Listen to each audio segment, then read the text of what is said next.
গরিব জেলে প্রতিদিন জাল মারে কিন্তু মাছ পায় না। আল্লাহর কি কুদরত শুনে নেন, সিদ্ধান্ত নিছে জালের ভিতরে আগুন ধরায় দিব, কারণ জাল দ্বারা কোনো উপকার হয় না, মাছও পাই না, ঋণের বোঝা বাড়ে। স্ত্রী বলতে আছে, ও স্বামী আমার, মুফতি মানসুরুল হক সাহেব তার একটা ছোট্ট বইতে লেখা আছে, সূরা ওয়াকিয়া পড়লে রব্বুল আলামিন বরকত বাড়ায় দেয়।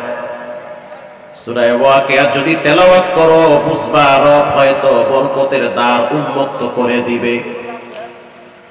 এবার মাগরিবের নামাজের পর সূরা ওয়াকিয়া তেলাওয়াত করলো স্ত্রী, স্বামী পাশে বসে বসে পড়তে পারে না, শুধু দেখতেছে সূরা ওয়াকিয়া। ওই দিন রাত্রিবেলা জাল উঠানোর জন্য যখন সমুদ্রে গেল, জালের ভিতরে প্রায় ৭২ লক্ষ টাকার পোমা মাছ লাগছে। আল্লাহু আকবার জোরে বলেন। বানায় কইতেছি না, মহিষকারীর ঘটনা পত্রিকায় আসছে, আপনি ইউটিউবে সার্চ দিয়ে দেখবেন, এক জেলের জালে ৭২ লক্ষ টাকার পোমা। বাংলাদেশের সব জাতীয় পত্রিকায় নিউজ করছে এটা। আমি সেই মহল্লায় বয়ানে গেছি, সেই মহিষখালীতে গেছি, এলাকার ইমাম সাহেব বলল, হুজুর আসল ঘটনা তো মিডিয়াওয়ালারা প্রচার করে না, যদি করত রামবামদের দালালরাও ঈমানওয়ালা হয়ে যেত, কিন্তু তারা ফোকাস করে পাশ্চাত্য ধাঁচকে, ওই মানসিকতা মানুষের সামনে প্রকাশ করে। এখানে যে আল্লাহর কুদরত এটা তারা প্রকাশ করতে চায় না, কারণ প্রকাশ করলেই তো আল্লাহর প্রতি মানুষের আত্মবিশ্বাস আর ভরসা বেড়ে যাবে। এজন্য সূরা ওয়াকিয়া তেলাওয়াত করবেন ইনশাআল্লাহ। বলেন, মাত্র ৫ মিনিট সময় লাগে ওয়াকিয়া তেলাওয়াত করতে। আল্লাহ রাব্বুল আলামিন বলেন, তারাই হলো শ্রেষ্ঠ ব্যবসায়ী। ইন্নাল্লাযীনা ইয়াতলুনা কিতাবাল্লাহ, নিশ্চয়ই যারা নিয়মিত কোরআন তেলাওয়াত করে, কোরআনের একটি হরফ যদি কেউ পাঠ করে সে যেন মনে রাখে তার রব তার আমলনামায় 10টা নেকি লিখে দেয়। কোরআনের একটি হরফ যদি আবেগ আর ভালোবাসা নিয়ে পাঠ করে, রব্বুল আলামিন হিসাব ছাড়াই সওয়াব আমলনামায় জমা করে দেয়। কোরআন এমন একটা কিতাব, ধরলেও সওয়াব, বুকে লাগাইলেও সওয়াব, চুমা খাইলেও সওয়াব, কোরআনের প্রতি ভালোবাসা রাখলেও নেকি হয়। আর এই কোরআন শুধু তাবিজ আর ফু দেওয়ার জন্য আসে নাই, কোরআন এসেছে সমাজকে সংস্কার করার জন্য। কোরআন আসছে জুলুম অত্যাচার নির্মূল করার জন্য, কোরআন আসছে জিনা ব্যভিচার বন্ধ করার জন্য। মানব জীবনের সবচেয়ে বড় সংবিধান হলো আল কোরআন, ঠিক না ভাই? ঠিক। কোরআন আগের যুগে মহিলাদের ভিতরেও কোরআনের আকর্ষণ ছিল।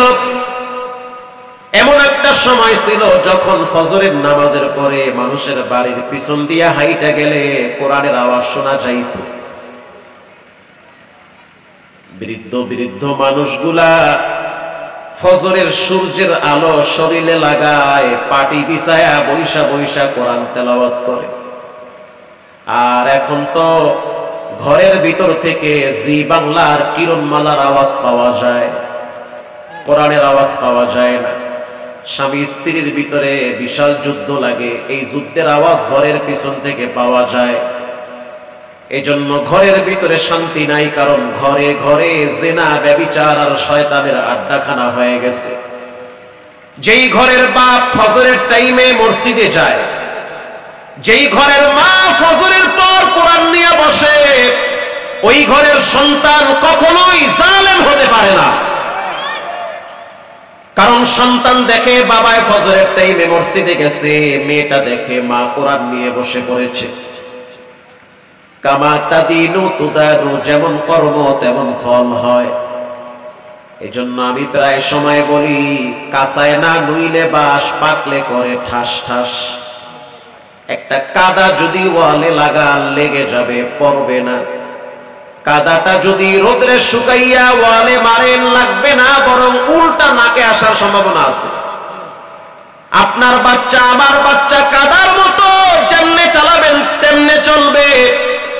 ওদেরকে যা শিখাবেন তাই শিখবে। ওদেরকে আপনি যেই হাইসিয়তে বড় করবেন ওইভাবেই বড় হবে। যেই বাপ সন্তানের সামনে বিড়ি টানে, মনে রাখবেন একটা সময় সন্তান বাবার সামনে গাঁজা টানতে পারে। আর যেই বাপ সন্তানের সামনে মেসওয়াক করে, ওই সন্তান বড় হওয়ার পরই স্বপ্নে দেখে যে আমি মক্কায় যাব হজ করতে। এজন্য মা বাবা যেটা করে সন্তানের ভিতরে এটার প্রভাব বেশি পড়ে।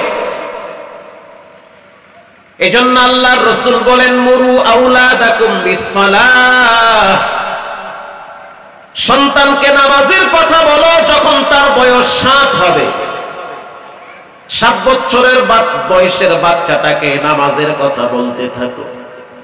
ওকে সিজদা চিনাও, পশ্চিম চিনাও, ওকে টুপি চিনাও, দাড়ি চিনাও, জুব্বা চিনাও। যেই মা বাবা সন্তানকে কেবলা চিনায়, দাড়ি চিনায়, টুপি চিনায়, কোরআন চিনায়, হাদিস চিনায়, আল্লাহ এবং নবীকে চিনায়, ওই সন্তান কখনোই মা বাবাকে অবহেলা করে বৃদ্ধাশ্রমে ফেলাইতে পারে না। পারে না। কিন্তু সমাজের মা বাবারা কেমন জানি দিন দিন নষ্ট হয়ে যাচ্ছে। ছেলে মেয়ে যদি কোচিং এ না যায়, মা ধমক দেয়, বাবায় ধমক দেয়।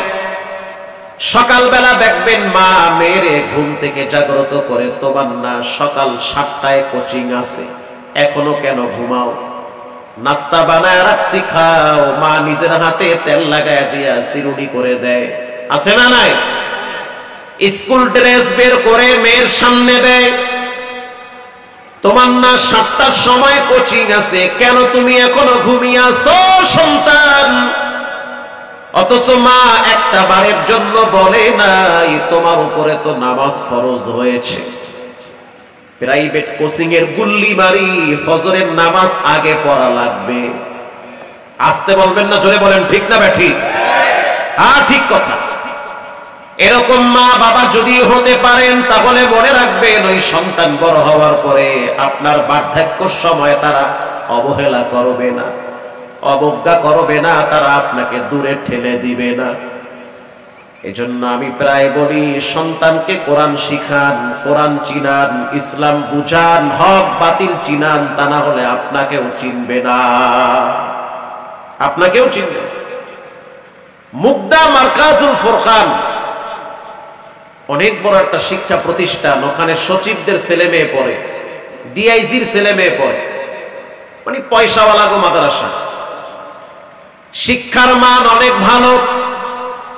প্রিন্সিপাল সাহেব আমাকে বলল, দিন ভাই এমন একটা ভেজাল লাগছে, সামাল দিতে পারি না। কি ভেজাল? ভেজালটা হলো আমার প্রতিষ্ঠানে একটা বাচ্চা পড়ে, ওই বাচ্চার মা গতকালকে বিচার নিয়ে আসছে, বাচ্চা নাকি তার মাকে মারে। বাচ্চা তার মাকে মারে, আঘাত করে। বাবায় যদি ধমক দেয়, তখন বাচ্চাটা রিমোট হাতে নিয়ে বাবার মাথায় আঘাত করে। বলেন এটা কি মা বাবার জন্য নিয়ামত না গজব? আরো জোরে বলেন, এটা গজব। এই মুগদার ঘটনা, মুগদা, ঢাকা। গার্জিয়ান আইসা বলতে আছে, হুজুর আপনার মাদ্রাসায় পড়াই কেমন সন্তান শিক্ষা দেন? এই সন্তান মাকেও মারে, বাবাকেও মারে, কেমন জানি দিন দিন অন্যরকম হয়ে যাচ্ছে। প্রিন্সিপাল সব চিন্তায় পড়ে গেল, এত ঠান্ডা সন্তান কেমনে গরম হয়? বক্সের সাম্বারা, এত ঠান্ডা সন্তান কেমনে গরম হয়? এত গরম হওয়ার কথা না।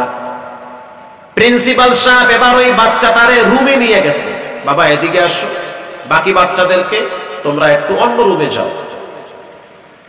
এই বাচ্চাটাকে কোলের সাথে জড়ায় নিয়া, মাথাটা বুকের সাথে নিয়ে বলে, বাজান বলো তুমি তোমার মাকে কেন মারো? বাচ্চা বলতে আছে, ওস্তাদ জি আমার মনে চায় আমার মায়েরে মারতে, কেমন জানি আমার হঠাৎ মেজাজটা গরম হয়ে যায়। তুমি তোমার আব্বার গায়ে হাত দাও, বলে হ্যাঁ দেই। কেন? বলে আব্বার চাইতে মায়ের চাইতে বাবার উপরে আরো জিদ বেশি আসে। বাবার কোনো কথা আমার কাছে সহ্য হয় না, আব্বা আম্মাকে আমার কাছে বিষের মতো লাগে। এবার প্রিন্সিপাল স্যার বলতে আছে, বাজান বলো তোমার দাদা দাদি কোথায়? আল্লাহু আকবার বলেন। তোমার দাদা দাদি কোথায়? গোড়ায় আসতে হবে, কারণ আগুন তো মাঝখানে লাগে না, আগুন তো গোড়ায় লাগে। পাকের রুম থেকে হঠাৎ সিলিন্ডার বাস্ট হয়ে যায়। প্রিয় ভাইয়েরা আমার, এবার উস্তাদ যখন বলল বলো তোমার দাদা দাদি কোথায়, বাচ্চা বলল উস্তাদ দাদা দাদি তো ঘরে থাকে না। কোথায় থাকে? বলে দাদারে কবরে রাখছি।